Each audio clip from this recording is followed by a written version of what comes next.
Hello बच्चों, let's read this question. This question says that why is the concentration of ozone less over the north and south poles? तो basically इस question में हमसे पूछा गया है कि नॉर्थ और साउथ पोल के ऊपर ओजोन की कंसंट्रेशन कम क्यों होती है. Option A, CFCs accumulate only in the area where the air is cold. Option B, CFC use is highest in these areas. Option C, CFC stick to frozen water vapor and are able to act as a catalyst. And option D, UV rays are stronger in the atmosphere. अब अगर इस question के मैं की concept की बात करूं तो इस क्वेश्चन का जो की कॉन्सेप्ट है वो है बच्चों ozone. Let me right it over here. It is ozone. अब देखो, जो ओजोन होती है ये दो टाइप की होती है. एक होती है good ozone, first is good ozone, और एक होती है बच्चों bad ozone, second is bad ozone. जो गुड ओजोन होती है बच्चों ये हमें एटमॉस्फेयर की स्ट्रेटोस्फियर लेयर में मिलती है. It is present in stratosphere layer of atmosphere. और जो बैड ओजोन है बच्चों ये हमें ट्रोफोस्फियर लेयर में मिलती है. It is present in troposphere layer of atmosphere. Right. अब हमने इस ओजोन को गुड ओजोन क्यों बोला?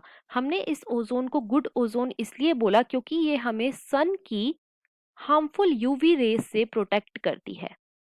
हार्मफुल यूवी रेज से प्रोटेक्ट करती है, इसीलिए हमने इसे गुड ओजोन बोला है.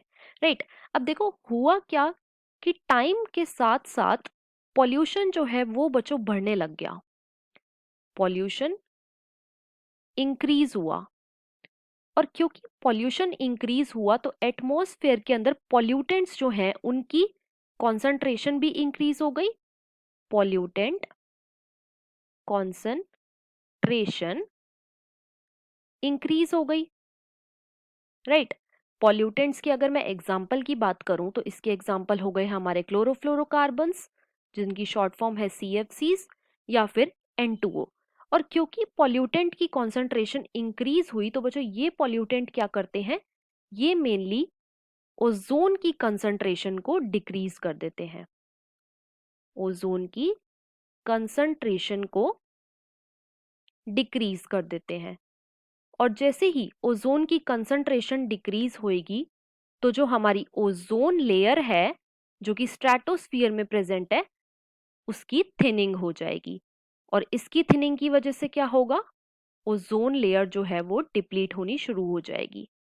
ओजोन लेयर जो है वो डिप्लीट होनी शुरू हो जाएगी. राइट. अब देखो क्वेश्चन में हमसे पूछा गया है कि जो ओजोन लेयर की कॉन्सेंट्रेशन है ये नॉर्थ और साउथ पोल पे कम क्यों है. तो बच्चों जो हमारा नॉर्थ पोल है, नॉर्थ पोल जहां पे हमारा आर्टिक आर्टिक रीजन भी प्रेजेंट है, और जो हमारा साउथ पोल है, साउथ पोल है जहां पे हमारा एंटार्क्टिक रीजन प्रेजेंट है. एंटार्क्टिक रीजन प्रेजेंट है.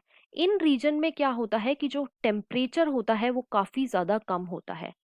टेम्परेचर जो है वो काफी ज्यादा लो होता है. राइट. अब टेम्परेचर का क्या लेना देना है ओजोन लेयर से.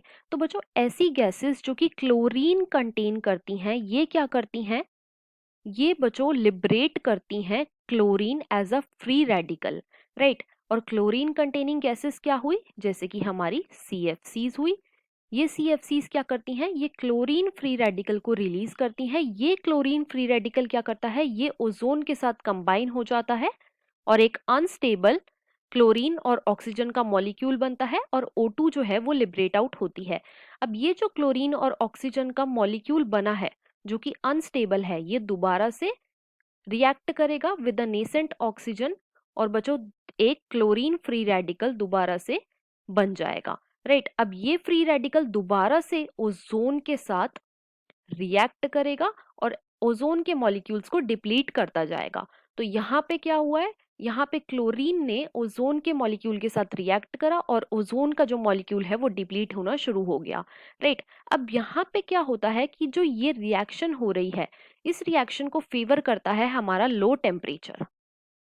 लो टेम्परेचर जो है वो एक्ट करता है एज अ कैटलिस्ट, और ये वाली जो रिएक्शन है ये बच्चों फेवर होती जाती है। तो इसीलिए, क्योंकि आर्टिक रीजन और एंटार्क्टिक रीजन के अंदर टेम्परेचर काफी ज्यादा कम है, इसीलिए यहाँ पे जो ओजोन की लेयर है वो डिप्लीट होनी शुरू हो गई है, मतलब कि ओजोन की जो कॉन्सेंट्रेशन है वो यहाँ पे कम है।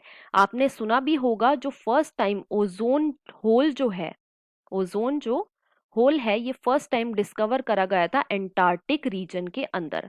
तो यही एक मेन रीजन है इसका। अब हम अपने क्वेश्चन को चेक करते हैं। तो क्वेश्चन में जो हमारा मोस्ट अप्रोप्रिएट ऑप्शन है वो है option number C, that is chlorofluorocarbon stick to frozen water vapour and are able to act as a catalyst, right. तो हमारा यहाँ पे जो फाइनल आंसर हो जाएगा वो है ऑप्शन नंबर 3, राइट। बाकी के ऑप्शंस क्यों इनकरेक्ट है? ऑप्शन ए में हमें बोला गया है कि CFC accumulate only in the area where the air is cold. तो बच्चों काफी हद तक तो ये ऑप्शन करेक्ट है, लेकिन इसमें हमें ये नहीं बता रखा कि ये एक्ट करता है एज अ कैटलिस्ट, तो इसीलिए ये हमारा ऑप्शन इनकरेक्ट है। ऑप्शन बी में हमें बोल रखा है CFC use is highest in these area. तो बच्चों ये ऑप्शन हमारा इनकरेक्ट है। क्यों?